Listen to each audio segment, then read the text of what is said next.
Hello dear students. Last lecture में हम पढ़ रहे थे ग्राम्स लॉ ऑफ डिफ्यूज़न, जिसमें हमने फॉर्मूला इसका देख लिया था कि फॉर्मूला कुछ इस तरीके से होता है इसमें कि ये जो आपके मास होता है, मोलर मास होता है, उसके इन्वर्सली प्रोपोर्शनल होती है रेट ऑफ डिफ्यूज़न, जबकि जो भी पार्शियल प्रेशर्स होते हैं उनके डायरेक्टली प्रोपोर्शनल होती है। ठीक।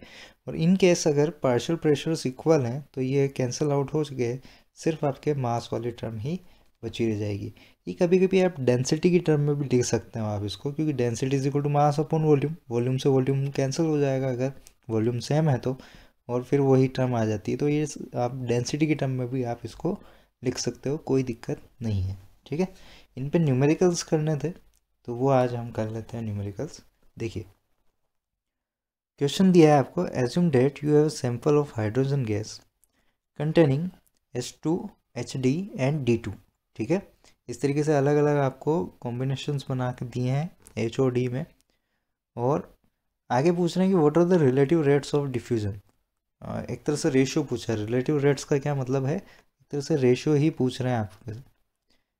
अलग अलग मेथड्स हैं, बस वो वर्ड्स के साथ गेम गेम खेलना है, एक तरह से वर्ड गेम। ओके, चलिए, तो हम किसी एक को रेफरेंस लेंगे। अब रेफरेंस किसको लें, तो देखिए मास के इन्वर्सली प्रोपोर्शनल होती है रेट ऑफ डिफ्यूजन, और मास किसका सबसे ज़्यादा है, देखिए D2 का सबसे ज़्यादा मास होता है। ओके, तो D2 को हम 1 ले लेते हैं रेफरेंस के लिए, ताकि रेशियो निकाल पाए, है ना। तो हम D2 के रेस्पेक्ट में निकाल लेंगे। चलिए, तो कंपेयरिंग सबसे पहले HD और D2 को कंपेयर कर देते हैं। तो HD का मास किधर जाएगा बताओ, नीचे की तरफ। D2 का मास किधर आएगा, ऊपर की तरफ, क्योंकि इन्वर्सली प्रोपोर्शनल होता है दोनों के बीच में रिलेशन।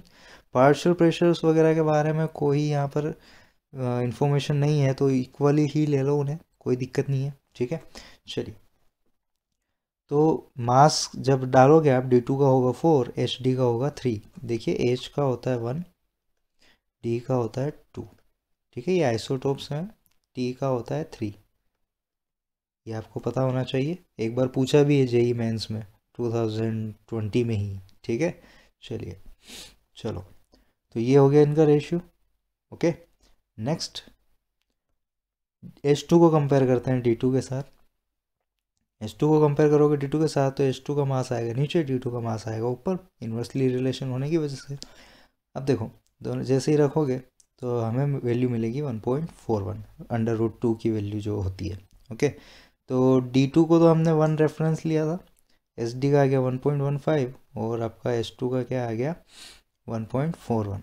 ओके, तो इस तरीके से आप रेशियो निकाल सकते हैं, या फिर इनका असेंडिंग ऑर्डर डिसेंडिंग ऑर्डर भी निकाल सकते हैं। Okay, simple formula based chapter है, कोई घबराने की ज़रूरत नहीं, बस फॉर्मूले ध्यान रखो, उनमें कैसे वैल्यू पुट करनी है, और क्वेश्चन को समझ के चलो कि पूछ क्या रहा है।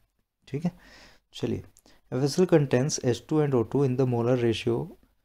आपको मोलर रेशियो दिया गया है यहाँ पर, पार्शियल प्रेशर्स का रेशियो नहीं है। ओके, मोलर रेशियो है ये, जस्ट मोल्स का रेशियो एक तरह से देखा जाए तो आपने जो डाल्टन्स लॉ वो पार्शियल प्रेशर पढ़ा था, उसमें हमने ध्यान, आपको रहा हो अगर याद है, तो हमने इसको ये भी लिखा था।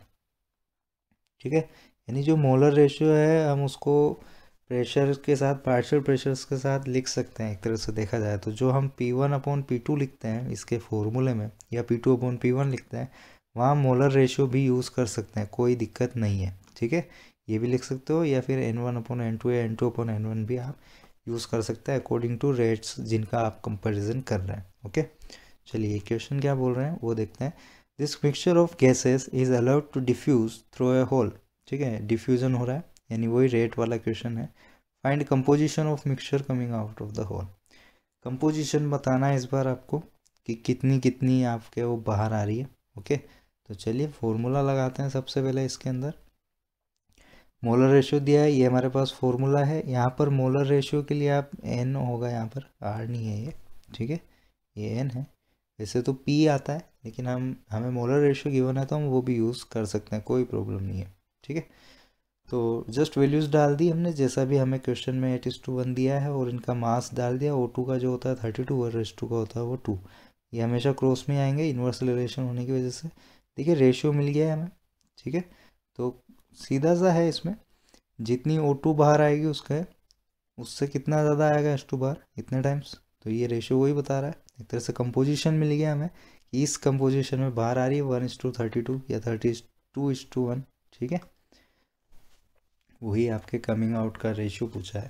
तो रेशियो पूछने के भी देखो दो तरीके तो आपको दिख ही गए हैं। कंपोजिशन पूछी जा सकती है आपसे, ठीक है, या फिर जो पिछले क्वेश्चन में पूछा था आपसे रिलेटिव रेट्स ऑफ डिफ्यूजन, ठीक है, ये भी रेशियो पूछने का ही तरीका है। ओके, तो ये ध्यान होना चाहिए आपको, आप जब जेई नीट देने जा रहे हो। तो आज जो हमारा टॉपिक है आज के लेक्चर का वो है main kinetic theory of gases. ये वैसे तो आपके फिजिक्स में भी आएगा, वहाँ काफ़ी ज़्यादा डिटेल में आएगा। यहाँ हमारे जितना मेन इसकी आउटलाइंस है हम वो उसी पे फोकस करेंगे। ठीक है, तो देखिए इसके मेन पोस्टुलेट्स क्या क्या है, इनके मतलब वही ख्याली पुलाव क्या क्या है देखते हैं। सबसे पहला जो पोस्टुलेट्स में आता है वो है कि वॉल्यूम ऑफ मॉलिक्यूल्स काफ़ी कम होता है वॉल्यूम ऑफ कंटेनर से। जो भी आप कंटेनर लेते हैं, ठीक है, और जो गैस का मॉलिक्यूल है उसका वॉल्यूम काफ़ी कम होता है कंटेनर के कंपेयर में। इतना कम होता है कि हम जो PV = nRT यूज़ करते हैं, ठीक है, उसमें जो वॉल्यूम ऑफ कंटेनर लेते हैं हम उसको एक्सक्लूड तक नहीं करते। हम मान लेते हैं कि पूरा का पूरा हमारे पास अवेलेबल है। जैसे कि आपका रूम है, ठीक है, इसका कुछ वॉल्यूम है, उसमें कोई चीटी है तो आपको क्या फ़र्क पड़ता है, आपके पास तो पूरा वॉल्यूम अवेलेबल है। ठीक है, लेकिन ये कोई इंसान बैठा है, ठीक, या मान लो चूहा है, ठीक है, तो फिर उसका थोड़ा सा तो एक्सक्लूड उसको करना पड़ेगा, इसका भी थोड़ा एक्सक्लूड करना पड़ेगा। ठीक है, तो ये हमें आइडियल गैस में ये काइनेटिक थ्योरी ऑफ गैसेस बताती है कि आपके जो वॉल्यूम ऑफ मॉलिक्यूल से बहुत ज़्यादा कम है, इतना ज़्यादा कम है कि नेग्लिजिबल है वो। तो आप इसीलिए इसमें वॉल्यूम ऑफ कंटेनर ही डाल देते हैं क्वेश्चन से सीधा उठा के। ठीक है, ये हमेशा ध्यान रखिए, ये V जो होता है वॉल्यूम ऑफ कंटेनर ही होता है, और आइडियल गैस पूरा वॉल्यूम ऑक्यूपाई कर लेती है उसमें, क्योंकि उनमें लिक्विफाई होने जैसा कुछ टेंडेंसी होती नहीं है, अट्रैक्शन फोर्स होता नहीं है। ठीक, तो इसके कारण आप जो वॉल्यूम ऑफ गैस या वॉल्यूम ऑफ कंटेनर में कोई डिफ्रेंशिएट करते नहीं है वहाँ। ठीक है, ध्यान दीजिएगा इस पर। मैं आगे वापस कुछ चीज़ बताऊँगा आपको रियल गैस जब पढ़ेंगे इसी चैप्टर में हम, जो इसका सेकंड पार्ट है। आपकी वर्कशीट भी दोनों पार्ट में डिवाइडेड है। पहला जो पार्ट है उसमें है आपके आइडियल गैस के ऊपर क्वेश्चंस, सेकंड पार्ट में है रियल गैस के ऊपर क्वेश्चन। और आपको एटलीस्ट एक्सरसाइज 1 तो करनी ही है उसमें अटैम्प्ट। ठीक है, 2 और 3 रिवीजन के लिए रहने दो तो भी कोई दिक्कत नहीं है। ओके, एक्सरसाइज 1 ज़रूर अटैम्प्ट करें, ऑब्जेक्टिव वाली तो एटलीस्ट अटैम्प्ट करें ही करें। ओके, और इसमें भी आप इडियोमेट्री के जो क्वेश्चंस हैं लास्ट जो सेक्शन आएगा उसमें आपको वो आप स्किप कर सकते हैं, उसको अटेम्प्ट ना करें, क्योंकि आउट ऑफ ट्रेंड है पिछले 7-8 साल से। ओके, तो उसके क्वेश्चंस डाले ज़रूर गए हैं पर उनको आपको करने नहीं है। ठीक है, वो पढ़ाए भी नहीं जाएंगे वैसे आपको। चलिए, तो चलिए अब KTG के ऊपर आ जाते हैं। ओके, तो ये तो हुआ इस वाले पॉइंट का बात, ये कंप्लीट हो गया। नेक्स्ट, गैस मॉलिक्यूल्स और इन कॉन्टीन्यूस एंड रैंडम मोशन, ये हम पहले भी देख चुके हैं कि वो हमेशा ही मोशन में रहते हैं। Intermolecular forces are absent, no interaction मतलब नो लिक्विफिकेशन। लिक्विफाई कब होगी, जब पास पास आएंगे। ठीक है, molecules move in straight line, straight line में मूव करते हैं, बट वो कोलिजन के बाद आपके इलास्टिक कोलिजन्स जो होते हैं उसमें कोलिजन के बाद वो फिर इधर उधर मूव करने लगते हैं। तो हमें लगता भले जिगजैग है पर वो जाते हैं स्ट्रेट लाइन में, फिर भले वो मुड़ जाएंगे किधर भी। ठीक है, चलिए, ऐसा नहीं कोई ऐसे जा रहे हो वेव में, ऐसा नहीं होता है, ये ऐसे इस तरीके से किधर भी। ओके, ये कहना चाह रहा है, ये पॉइंट क्लियर हुआ। कोलिजन्स आर इलास्टिक मतलब जब वो कोलाइड होते हैं एक दूसरे से तो कोई एनर्जी का लॉस नहीं होता है उनमें। ओके, नेक्स्ट, चाहे वॉल से हो या खुद से कोलाइड हो, वो हमेशा इलास्टिक कोलिजन्स ही माने गए हैं इसमें। ठीक है, काइनेटिक एनर्जी आपकी जो भी थी कंजर्व रहती है उसमें। ओके, तो ये सारे पॉइंट हुए, और भी कुछ पॉइंट्स हैं। Effect of gravity is negligible, क्योंकि वॉल्यूम ही बहुत कम मान लिया गया उनका, ग्रेविटी क्या उस पर लगाएगी। ठीक है, NLM जो भी आपके न्यूटन्स लॉ ऑफ मोशंस हैं, ठीक है, न्यूटन्स लॉ जो 3 लॉ हम पढ़ते हैं वो सारे एप्लीकेबल है इन पे, इनके मोशन के ऊपर। नेक्स्ट, हर मॉलिक्यूल की एवरेज काइनेटिक, मतलब सारे मॉलिक्यूल्स की काइनेटिक एनर्जी का अगर एवरेज निकाला जाए तो वो किसके प्रोपोर्शनल आता है, आपके absolute temperature of the gas. जो गैस का एब्सोल्यूट टेम्परेचर है सिर्फ और सिर्फ उसी के साथ रिलेशन होता है काइनेटिक एनर्जी का, और कोई फैक्टर इसको चेंज नहीं करता है। प्रेशर हुआ या और कुछ चीज़ें हुई, वो इसको चेंज कभी नहीं करते। काइनेटिक एनर्जी सिर्फ और सिर्फ किस पे डिपेंडेंट है, टेम्परेचर के ऊपर डिपेंडेंट है। और देखिए काइनेटिक एनर्जी हम जानते हैं हाफ mv² होती है, तो ये वही लिखा हुआ है, लेकिन आप सोच रहे होंगे कि बार किस लिए है, तो ये एवरेज के लिए लगाया गया है, ठीक है, मीन एक तरह से। ओके, नेक्स्ट हम आते हैं काइनेटिक इक्वेशन ऑफ गैसेस। वो थी काइनेटिक थ्योरी ऑफ गैसेस, अब है काइनेटिक इक्वेशन ऑफ गैसेस। इसका डेरिवेशन आपके सिलेबस में नहीं है, ठीक है, तो इसीलिए डायरेक्ट इक्वेशन लिखी है। अगर डेरिवेशन सिलेबस में होता तो वो भी बताता मैं आपको। ओके, तो ये आपकी होती है काइनेटिक इक्वेशन ऑफ गैस, जिसमें पी और वी तो वही आपके प्रेशर और वॉल्यूम है, और एम, स्मॉल एम जो है आपका वो है मास ऑफ ए मॉलिक्यूल, मतलब एक मॉलिक्यूल का मास है। ध्यान दीजिएगा, अगर आपके कैपिटल एम आता है तो वो होता है मोलर मास, 1 मोल का मास, ठीक है, और स्मॉल एम आ रहा है तो वो है एक मॉलिक्यूल का मास है। जस्ट ये थोड़ा टर्म पे ध्यान दीजिए, बाकी ये चैप्टर पूरा फॉर्मूला बेस है। बस आप कहीं इसमें गलत करोगे तो वो है यूनिट कन्वर्जन में, या फिर ये टर्म्स जो है इनमें आप कंफ्यूज हो जाओगे, ठीक है, तो वो नहीं होना है हमें कंफ्यूज। नेक्स्ट, ये जो कैपिटल एन दिख रहा है वो टोटल नंबर ऑफ मॉलिक्यूल, जितने भी आप मॉलिक्यूल्स लेते हैं वो मल्टीप्लाई करवा दो इसके साथ। और ये जो यू स्क्वायर है वो मीन स्क्वायर स्पीड है आपका, जो भी स्पीड है उसका एवरेज एक तरह से मीन, ठीक है। यहाँ से हम डिराइव करेंगे फॉर्मूला काइनेटिक एनर्जी के लिए, ठीक है, देखते हैं वो कैसे करेंगे।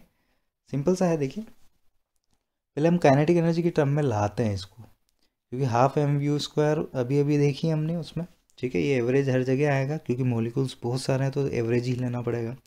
अब हाफ mv² लाना है तो नीचे 2 लाना है, तो आप ऊपर नीचे 2 से मल्टीप्लाई करवा दो इस इक्वेशन को, तो इस तरीके से बन जाएगी यही इक्वेशन। देखिए ध्यान से, ये n बाहर आया है, ये u अंदर गया है, 2 से 2 ऊपर नीचे मल्टीप्लाई हुआ है, ठीक है।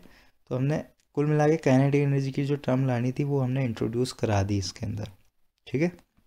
पीवी को क्या लिख सकते हैं हम, एनआरटी, आइडियल गैसेस ही पढ़ रहे हैं अभी तक, हम रियल गैसेस में नहीं गए हैं। ओके, चलिए, तो अब काइनेटिक एनर्जी का क्या आ जाएगा यहाँ से, ये 3 इधर 2 नीचे, ठीक है। और अगर हम एक मॉलिक्यूल के लिए निकाल लें तो एन से डिवाइड देना पड़ेगा हमें, ठीक है, एक मॉलिक्यूल के लिए निकाल रहे हैं अभी हम जस्ट, ओके, फिर एक मोल के लिए भी निकाल लेंगे। तो ये जो R/NA की टर्म आती है इसको हम लिखते हैं के होता है आपका बोल्ट्जमैन कांस्टेंट। के क्या होता है, बोल्ट्जमैन कांस्टेंट, ठीक है। इसकी वैल्यू ऐसे पेपर में गिवन होती है, और याद रखो तो बहुत अच्छा। ओके, 1.38 इंटू 10⁻⁻23 वैसे दे दी जाएगी, तो कोई ज़रूरत नहीं है यहाँ से अलग से लिखने के लिए। ओके, जो मेन पेपर होता है वहाँ दी जाती है, अपने जो टेस्ट पेपर्स होते हैं उसमें नहीं दी जाएगी आपको। ओके, तो ये तो आया हमारे पास एक मॉलिक्यूल के लिए काइनेटिक एनर्जी, क्योंकि हमने एन से डिवाइड कर दिया था इसको उस कारण। तो काइनेटिक एनर्जी के एक तरह से दो फॉर्मूले हो जाएंगे हमारे पास, 3/2 kT और 3/2 RT। आर वही है आपका gas constant, universal gas constant, जिसकी हम 225/3 2 1/12 वैल्यू रखते हुए आए हैं अभी तक इसकी यूनिट के अकॉर्डिंग। के अभी आया हमारे पास बोल्ट्जमैन कांस्टेंट, ठीक। ये आपके फॉर्मूला कब है, जब 1 मॉलिक्यूल के लिए आपको एवरेज काइनेटिक एनर्जी पूछी गई है। ये काइनेटिक एनर्जी भी कौन सी है, एवरेज काइनेटिक एनर्जी है। कौन सी है, एवरेज काइनेटिक एनर्जी है। ये आपका किसके लिए है, 1 मोल के लिए है, ठीक है। देखिए कैसे आया वो भी हम देख सकते हैं, के को हम लिख सकते हैं R/NA, और 1 मोल है तो हम इसको Na से मल्टीप्लाई करवा सकते हैं, तो ये Na से Na कैंसिल आउट हो जाएगा, बचेगा क्या, R, ठीक है। इधर 3/2 और ये इधर T, तो आपका आ गया 3/2 RT 1 मोल के लिए। सिंपल सा है, तो ध्यान दीजिएगा, ये इसीलिए मैंने आपको डिफरेंस फॉर्म में बता दिया है कि KT और RT को आप सेम मत समझ लेना।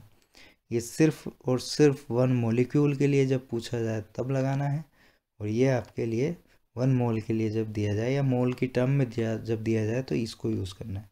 और फॉर्मूले से भी देखिए क्लियर है, kinetic energy only and only temperature के साथ रिलेशन रखती है, बाकी तो सारी कांस्टेंट चीज़ें हैं। के कांस्टेंट है, 3 कांस्टेंट, 2 कांस्टेंट, इधर भी आर कांस्टेंट, टी ही आपका वेरिएबल है जस्ट।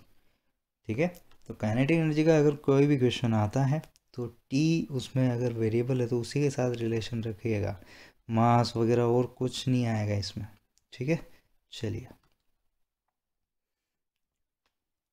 नेक्स्ट हम अलग अलग स्पीड्स की बात करते हैं। जो आपके कंटेनर में गैस मॉलिक्यूल्स होते हैं उनकी स्पीड की बात हो रही है, इसीलिए मॉलिक्यूलर स्पीड नाम दिया गया है इनको। देखिए इस चैप्टर में काफ़ी सारे फॉर्मूले हैं, ठीक है, कॉन्सेप्ट्स भी हैं, लेकिन फॉर्मूले उनसे भी ज़्यादा हैं इसमें। तो फॉर्मूले, उनकी यूनिट्स, उनके जो भी कॉन्स्टेंट्स वगैरह यूज़ हो रहे हैं, कब कौन सा यूज़ करना है, बस वो अगर आपको आता है तो इस चैप्टर से कोई दिक्कत नहीं है। और वैसे भी इस चैप्टर से क्वेश्चन उतने नहीं आते हैं, एक क्वेश्चन भी आ जाए तो आ जाए, अदरवाइज़ मुश्किल ही इस चैप्टर से आजकल कम पूछे जा रहे हैं। ठीक है, लेकिन फिर भी चांसेस हमेशा रहते हैं, तो फॉर्मूले तो एटलीस्ट आने चाहिए और उनको अप्लाई करना भी हमें आना चाहिए। चलिए बात करते हैं अलग अलग स्पीड्स की। सबसे पहले मोस्ट प्रोबेबल स्पीड। देखिए मोस्ट प्रोबेबल स्पीड क्या होगी, इसके नाम से ही हम इसको डिफाइन करते हैं। मैं लैंग्वेज वाली डेफिनेशन में नहीं जाऊँगा, जस्ट समझ में आना चाहिए आपको कि मोस्ट प्रोबेबल स्पीड है क्या।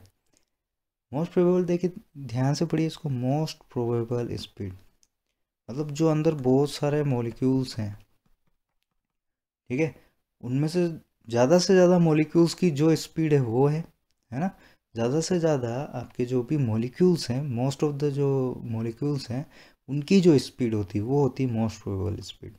और इसका फॉर्मूला क्या होता है, √2kT/m, या फिर √2RT/m भी लिख सकते हो आप। ये वही आपके एक मॉलिक्यूल के लिए होगी, ये आपके 1 मोल के लिए होगी। ठीक है, आर और के में डिफरेंस क्लियर हो गया, मैं बार बार इसको अब नहीं बताऊंगा। ठीक है, एवरेज स्पीड, सभी जो पार्टिकल्स है उनकी स्पीड का एवरेज या मीन कह सकते हैं आप। ठीक है, इसका फॉर्मूला होता है 8RT/m। ठीक है, या 8kT/m भी लिख सकते हैं। ओके, यहाँ पाई लिख दीजिए, नहीं आया इसमें। और देखिए root mean square, root mean square कैसे निकालेंगे, देखिए मीन स्क्वायर कैसे निकालते थे, अलग अलग स्पीड्स का स्क्वायर, इस टाइप से इस टाइप से। ठीक है, इसका फिर रूट ले लो, मीन के लिए वही जितनी भी मॉलिक्यूल्स लिए उनका डिवाइड कर दो।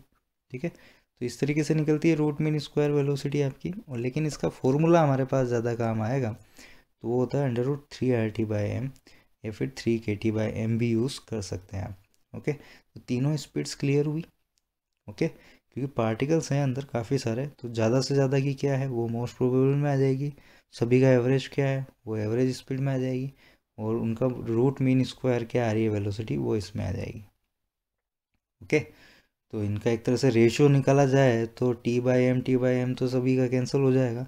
ओके, ये आर के जो भी कांस्टेंट है ये भी कैंसिल हो जाएंगे, तो बचेगा क्या, इधर से √2 बचेगा, इधर से √8/π बचेगा, और इधर से बचेगा √3। ठीक है, तो ये रेशियो आ जाता है इन तीनों का आपके। क्लियर, अगर आपसे कभी वही रिलेशन आपस में पूछ लिया जाए या एक दे के दूसरा पूछ ले, तो इनका आप कांस्टेंट का यूज़ कर सकते हैं उसमें। ओके, इन पर हम न्यूमेरिकल्स करेंगे, कैसे न्यूमेरिकल्स बनते हैं वो हम देखेंगे। ठीक है, देखिए if for 2 gases of molecular weights Ma and Nb, अलग अलग मोलिकुलर वेट दिए हैं गैस के, टेम्परेचर भी अलग अलग दिए हैं Ta और Tb, उनके बीच का एक रिलेशन दे दिया कि ये रिलेशन है उनके बीच में, टेम्परेचर और मास के बीच में। Then which property has the same magnitude for both the gases, same क्या आएगी इनमें से।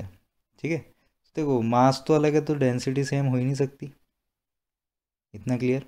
ठीक है, टेम्परेचर भी वेरी कर रहा है तो प्रेशर का भी सेम होना मुश्किल है, और काइनेटिक एनर्जी तो सिर्फ और सिर्फ टेम्परेचर पे डिपेंड करती है, और टेम्परेचर यहाँ पे TA TB अलग अलग दिए गए हैं, कहीं भी ये नहीं बोला है कि TA = TB है। ठीक, तो ये भी अलग होगी, तो बचा क्या, RMS स्पीड, वो आपका आंसर हो जाएगा। लेकिन वो आया कैसे जो भी देखेंगे। देखिए इस रिलेशन से हमें सीधा सा क्लियर है कि इसको हम इस तरीके से भी लिख सकते हैं, ये M है नीचे, ये MB इसके नीचे क्रॉस में। ठीक है, अब ये कहाँ आता था, देखिए T/m, अभी अभी हमने देखा √3RT/m, RMS स्पीड का formula, VRMS root mean square speed का फॉर्मूला। ठीक है, तो ये आता था वहाँ पर, तो आप जो A वाला है उसकी स्पीड एक को A ले लो। ठीक है, वहाँ पर A वाले पैरामीटर डाल दो, इसमें बी वाला पैरामीटर डाल दो तो सीधा सा है। ये दोनों चीज़ें बराबर है तो TA/MA और TB/MB बराबर है, और 3R वैसे ही बराबर है, तो RMS स्पीड आपकी बराबर होगी। तो कैंसिल आउट वैसे उससे भी आ रहा था आंसर हमारा, लेकिन कैसे आया वो भी हमने देखा। ओके, चलिए नेक्स्ट क्वेश्चन है, at what temperature will hydrogen molecules have the same root mean square speed as nitrogen molecules have at 35 degree Celsius. Temperature हमेशा केल्विन में लेना है, ये ज़रूर ध्यान रखें। अब देखिए कौन सी स्पीड के बारे में बात कर रहा है, RMS स्पीड के बारे में बात कर रहा है, ठीक है, VRMS के बारे में बात हो रही है। ओके, और हमने इसका फॉर्मूला देखा था 3RT/m, ठीक है, मोलर मास इसमें लेते हैं। अब T तो हमारा एक ही दिया है तो वो चेंज हो नहीं रहा है, 3R भी चेंज हो नहीं रहा है, तो सीधा सा है रेशियो ले लो आपके हाइड्रोजन अपॉन नाइट्रोजन, ठीक, इनके मास क्रॉस में आएंगे, ठीक है, M(N2) अपॉन M(S2), इस तरीके से जस्ट इनके मास डालिए, इनका रेशियो लीजिए, अंडर रूट निकालिए, ठीक है, वही आपका रिलेशन आएगा। ओके, ये बात समझ में आ रही? या फिर ऐसे नहीं करना है तो सिंपल सा है, आपको टेम्परेचर पूछा है, अगर ये तो मैंने बताया आपको स्पीड का रेशियो क्या आएगा उसके लिए, अगर टेम्परेचर सेम है तो उसमें जब होगा तो वैसे क्वेश्चंस के लिए बताया है, ठीक। आपको यहाँ पर ये टेम्परेचर दिया है नाइट्रोजन के लिए और हाइड्रोजन का टेम्परेचर पूछा है, तो आपको डिफरेंट डिफरेंट ही डालना पड़ेगा यहाँ। ये तो कब था, जब सेम टेम्परेचर हो, ठीक है, और डिफरेंट डिफरेंट है तो डिफरेंट डिफरेंट के लिए भी लगा देते हैं, कोई दिक्कत नहीं है, ठीक है। स्पीड कैसी हो जाएगी उनकी, सेम हो जाएगी, तो सिंपल सा दोनों को इक्वल रख दीजिए, 3RT(S2) अपॉन जो भी मास ऑफ S2 है, कितना होता है, 2 होता है, ठीक है, ये हमें बराबर करनी है। ये कितना दिया है, 35 डिग्री सेल्सियस, तो कितना हो जाएगा बताओ, 308 डिग्री, 273 इसमें ऐड कर देंगे हम, ठीक है। ओके, नेक्स्ट इसमें M(N2), बस इसको सोल्व जब करेंगे तो 3R से 3R कैंसिल, इसका मास दोनों का डाल दीजिए, इसका होता है आपका 28, ठीक है, इसका हो जाएगा 2, ये जैसे डालोगे कैलकुलेशन करोगे अंडर रूट निकालोगे कैलकुलेटर में से, तो आपको टेम्परेचर केल्विन में आएगा, फिर उसको सेल्सियस में बदल लेना, ठीक है, नहीं आए तो पूछना मेरे से। नेक्स्ट वैसा ही कुछ क्वेश्चन है, at what temperature would the most probable speed, इस बार कौन सा पूछा है, VMP, पिछला वाला था RMS वाला, इसका फॉर्मूला क्या होता है, अंडर रूट 2RT/m, ठीक है। CO2 molecules be twice dead at 127 degree Celsius, सबसे पहले तो इसको आप उसमें चेंज कर दो केल्विन में, 400 केल्विन हो जाएगा ये, ठीक है, 273 ऐड कर दो उसमें। अब क्वेश्चन क्या कह रहा है, at what temperature would the most probable speed of VCO2 will be twice that at 127 degree Celsius. जो आपका 127 डिग्री सेल्सियस मतलब 400 केल्विन पे है, उसकी ट्वाइस किस टेम्परेचर पे होगी, तो वही है आपका, वहाँ पर इक्वल थी तो हमने दोनों को इक्वल रख दिया था, ठीक है, यहाँ पर हमें क्या करना है, ट्वाइस करना है उसको जस्ट, ठीक। तो इसका रिलेशन कैसे रखेंगे देख लीजिए वो भी। तो फर्स्ट केस ले लेते हैं, जब आपका टेम्परेचर कितना है, 400 केल्विन है, ठीक है, और CO2 ही है अकेला तो कोई दिक्कत नहीं है, वही रख दो, उसका मास जो भी होता है 44, ठीक है। नेक्स्ट 400 केल्विन पे जितनी है उसकी ट्वाइस आनी चाहिए, वो किस टेम्परेचर पे आएगी, तो यहाँ टेम्परेचर रख देते हैं, ठीक है, और नीचे मास हो जाएगा। ओके, तो बस सिंपल सा है, आ जाएगा। ओके, सोल्व करिए, अंडर रूट वगैरह हटाइए, आंसर मिल जाएगा, नहीं आए तो मेरे से सॉल्यूशन ले लेना पूरा। ओके, तो आज के लिए इतना ही रखते हैं, बाकी फिर नेक्स्ट लेक्चर में पढ़ेंगे। Thank you.